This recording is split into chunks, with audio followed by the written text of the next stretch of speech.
Bienvenidos correlones, estamos en el circuito de Homestead Miami Speedway, en la clase de solo motores V8 del abierto destacado. Voy a iniciar, en esta ocasión no voy a iniciar desde atrás de la parrilla, sino que me clasifiqué para estar cerca de estos pilotos que ves en pantalla, sobre todo para ver el rendimiento del Shelby Daytona, que sin duda es un coche estupendo. Lo quiero ver de cerca, quiero ver qué tan dominante es en este tipo de circuitos para hacer luego una modificación. Así que bueno, estoy a bordo del Ford Mustang Cobra RSBT de 1993. En la cuarta posición también tenemos otro Cobra. A bordo también el compañero del equipo SBKN, también es muy buen corredor, así que la pelea va a estar difícil. Y ya te voy a mostrar el rendimiento de esta configuración. Ok, le hice todos los ajustes pertinentes a este hermoso Mustang del 93 para que tenga sobre todo estabilidad en las curvas, ¿ok? Que no sea fácil de derrapar. Y le puse también mucha potencia para que se pelee con los líderes. Aquí tenemos en la segunda plaza un MK1, por supuesto, coche meta. Así que mira cómo ya arranca la carrera con mucha potencia y mucha presión. Ahí se está peleando el Daytona con el MK1 que lo lleva al límite, y tiene que frenar con mucha anticipación y se le va largo allí al Daytona, y tiene que ver cómo logra sortear la presión del MK1, que también estuvo a punto de rebasar, pero no tuvo suficiente aceleración el Mustang. Lo que sí es verdad que ya estamos dejando bien atrás al lote. Rápidamente nos despegamos los tres, así que estoy contento que el rendimiento de mi coche sea tan favorable, tan competitivo. De momento no creo que tenga suficiente como para poder adelantar al Daytona, pero tal vez con algo de suerte puede que podamos aquí arrebatarle la segunda posición a Lipan Soldier, que es el corredor que está conduciendo el GT40 MK1, y ahí se le vuelve a pegar al Daytona, se le va por el costado derecho para ver si logra presionar lo suficiente como para que cometa un error en la entrada de esta curva que es tan complicada. Ahí también yo saqué una goma fuera, y el compañero del Daytona también está buscando todos los espacios para atacar las curvas con más velocidad, y se le complica, pero logra con éxito sacar una ventaja importante, a pesar de que ya le pusieron una penalización de 800 milésimas, porque seguro se salió allí ligeramente del asfalto. El compañero de nombre G1M Pointed es el compañero que está conduciendo el Shelby Daytona.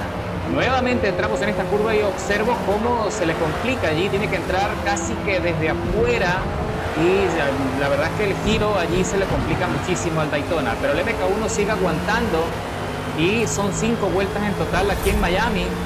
Recuerda que esta es una carrera que se va a pasar muy rápido porque los coches tienen muchísima potencia y mucha velocidad, así que esto se va a pasar muy veloz.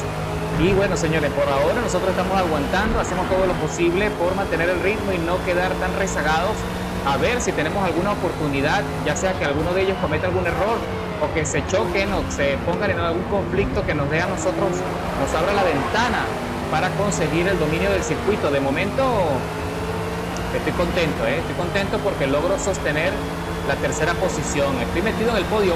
Ahora le cambia la estrategia al MK1 y se le mete por la parte interna, pero tuvo que frenar para no impactar en un costado al Daytona y no encochinar la carrera. Podemos aplaudir de que el corredor Lipan Soldier sabe lo que está haciendo. Sin embargo, hay algo también que no creo que esté tomando en consideración, y es que el MK1, mientras mayor sea la presión que tú ejerzas para tratar de conseguir el máximo desempeño, te consume muchísima goma. Así que eso también le va a jugar en contra cuando estemos al finalizar, porque recuerda que aquí no hay parada boxes, es un circuito cerrado, se va a pasar muy rápido y no hay tiempo para cambiar las gomas, porque de lo contrario te vas a quedar muy atrás y tratar de recuperar lo perdido es casi una tarea imposible. Así que tiene que gestionar mejor esa antigoma. Si presiona demasiado, se va a ir al suelo en degradación y se le va a complicar. Ahí presionó bastante, se le acercó muchísimo a la parte de atrás al Daytona, pero el Daytona lo sortea bien y sigue avanzando, y con una aceleración sobresaliente toma la delantera en esa curva, en la salida de esa curva. Entramos de nuevo al corte y parece que es en este punto donde yo consigo cierta ventaja en la frenada. parece que mis frenos funcionan mejor que los compañeros que están encabezando la lista.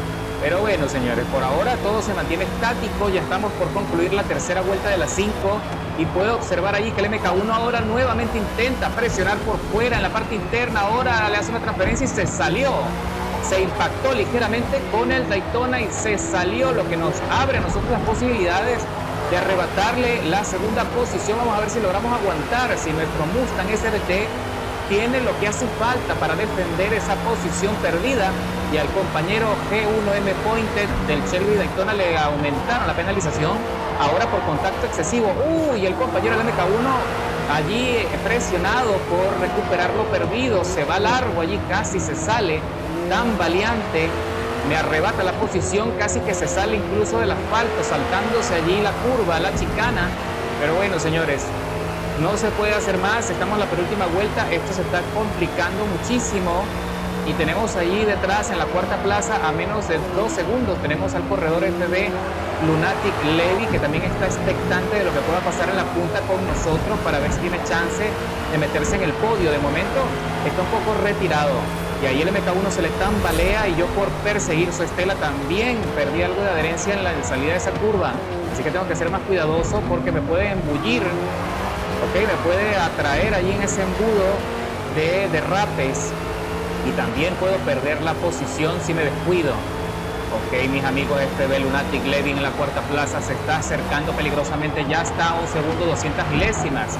Vamos a ver si tiene lo suficiente como para poder adelantarnos. Por ahora el MK1 también creo que aminoró el ritmo porque está dispuesto a conservar la segunda plaza y se le va largo. Allí entra en el desnivel con dificultades y casi se va contra el muro. Ya las gomas, se nota que ya las gomas lo están traicionando, ya no tiene cómo seguir peleando y sostener esa posición, así que nosotros recuperamos la segunda plaza ya en la última vuelta y me impacta en la parte de atrás por un costado y me pone ahí en peligro también, pero qué bueno que el Mustang tiene el peso suficiente como para soportar el golpe y mantener allí la posición, así que tenemos que ser cuidadosos a partir de ahora.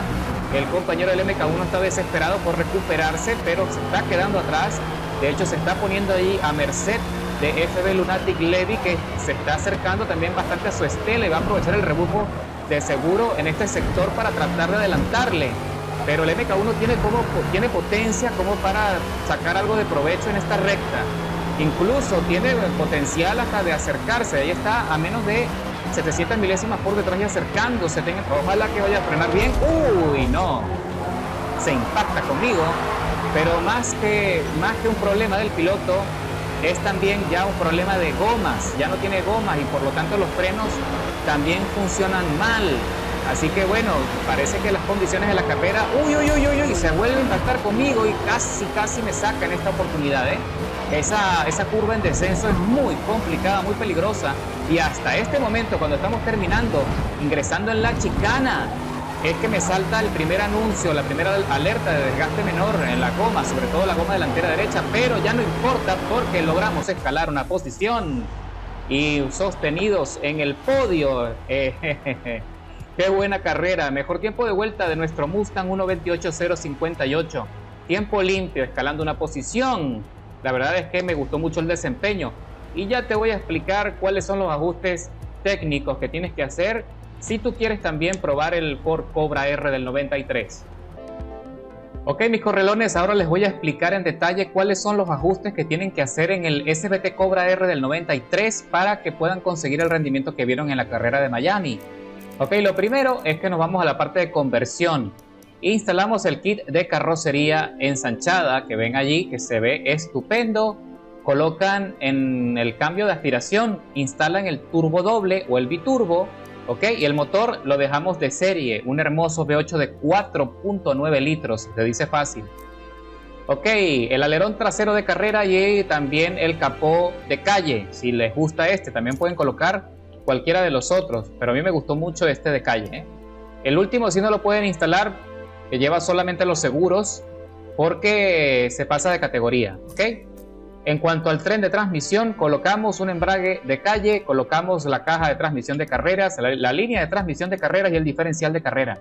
En la parte de llantas o rines, ya saben cuáles son los que siempre les recomiendo, los Oettinger Type RE, también se le ven muy bien a este coche. Y vamos a aumentar el tamaño de dichos rines a 20 pulgadas en la parte posterior y a 20 pulgadas en la parte de adelante. En cuanto al compuesto de neumáticos, colocamos el compuesto de neumáticos de carrera, ¿ok? Y ensanchamos a 295 milímetros las gomas delanteras y las gomas traseras al límite a 345 milímetros del ensanchamiento. En cuanto a la plataforma de manejo, colocamos los frenos de carrera, la amortiguación de carrera, las barras estabilizadoras de carrera y vamos a colocarle el refuerzo de chasis y jaula antivuelco. ¿Ok? En la parte de motor vamos a colocar el árbol de levas de carrera. ¿Ok? Importante. En la parte de volante de inercia de carrera y el aceite y refrigeración de carrera. En cuanto a la inyección, colocamos la inyección de carrera, colocamos el escape de carreras, el filtro de aire cónico de carreras, el turbo doble de carrera y el intercooler de calle. Con esas piezas el coche ya está al límite de la clase A700. En cuanto a las modificaciones de los valores de tuneo, ya sabes como me gusta a mí, 2.1 de presión de los neumáticos delanteros, 2 puntos en la parte de atrás. Relación de marcha, copia exactamente lo que ves en pantalla para que tengas una escalada de aceleración efectiva, 4.25 en transmisión final y luego copia los valores que ves allí para que consigas esa escala que ves en pantalla. En la ficha técnica dice que alcanza una velocidad de 285.7 kilómetros, vas de 0 a 100 en 3 segundos 264 milésimas, nada mal. En cuanto a la alineación, menos 2 grados en la parte de adelante, en la inclinación de las ruedas y menos 1.5 grados en la parte posterior. Colocamos 1 grado positivo hacia afuera en la alineación de las ruedas y menos 2 grados en la parte posterior. Y subimos el ángulo a 5.2 grados en el ángulo de rueda delantera. La barra estabilizadora copia exactamente allí la escala que ves en pantalla. La barra estabilizadora de adelante un poco más rígida que la trasera, casi en el centro, En los muelles exactamente igual, copia ahí la escala, los muelles delanteros más rígidos tienen que tener relación y concordancia con las barras estabilizadoras. Y en la parte de la altura de la suspensión, llévalo al suelo para que se comunique bien con el asfalto. Ok, y en la parte de la amortiguación colocamos 4 puntos de rigidez del rebote y 3.8 en la parte de atrás. Colocamos la rigidez de la expansión a 3.3 y 4.3 en la parte de atrás. La geometría lo subimos a 3 puntos positivos, 3 puntos en alto y menos 1 en la parte posterior. Y el antihundimiento delantero lo subimos a 23.9 y en la parte de atrás lo dejamos como está, 37.5. La carga aerodinámica hay que ayudarlo, hay que asistirlo, porque ya sabes cómo el Mustang es tan particular, hay que ayudarlo a girar. 66 puntos de carga aerodinámica en la trompa y 66 puntos de carga aerodinámica en el alerón trasero. O si no, copia la escala si no te aparecen los mismos valores. En la parte de frenos, 48% en el balance y la presión entre un 81 y 120%. En el diferencial, 75% de aceleración y 35% de desaceleración y con eso el coche ya está listo para la pelea. Tiene estabilidad, buen arranque, buena potencia. Regula un poco el acelerador en las curvas más cerradas donde tienes que disminuir mucho la velocidad y estarás bien.